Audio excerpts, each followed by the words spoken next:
बिस्मिल्लाहिर्रहमानिर्रहीम। जब भी अल्लाह से मांगो ना तो बड़ा खुल डुल के मांगा करो और अल्लाह की ज़ात देने वाली है। ये नहीं बताने लगा इसमें क्या है, ये तो सारे भाई हमारे बताते हैं, अल्लाह उनको जज़ाए खैर दे।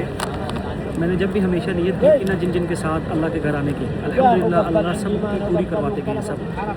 कुछ लोग रह गए हैं जिसमें कुछ मेरे घर वाले हैं, कुछ घर से बाहर वाले हैं, तो इंशाअल्लाह अल्लाह पाक उनके साथ भी अपने घर में लाजिम बुलाएगा। एक मेरा ये फौजी था, ये मेरी जान का टोटा। क्या हाल है जी? ठीक है, अल्लाह ने इसके साथ भी बुला लिया ना। अब बाकी जो रह गए हैं इंशाअल्लाह बाकी की ज़िंदगी में अल्लाह पाक उनसे भी उनके साथ भी अपने घर बुला लेगा। तो आपसे भी ये रिक्वेस्ट है कि जब अल्लाह से मांगो तो बड़ा जम के मांगा करो, और अल्लाह को ये मांगना पसंद है। तो जब भी मांगो जम के मांगो, और अल्लाह की ज़ात देने वाली है और अल्लाह की ज़ात ही देने वाली है। इसलिए अल्लाह के अलावा कभी किसी से मांगना नहीं, अल्लाह के अलावा कभी किसी से उम्मीद नहीं रखनी। और सबसे बड़ी बात ये होती है कि अल्लाह रब्बुल इज़्ज़त आपको अपने प्यारों के साथ अपने घर में बुला ले और अपने महबूब के शहर में बुला ले। ये बहुत बड़ी बात होती है।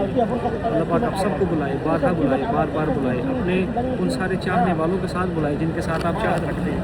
बाकी हमें भी दुआ में याद रखिएगा। कहाँ सुना माफ़ है। अल्लाह हाफ़िज़।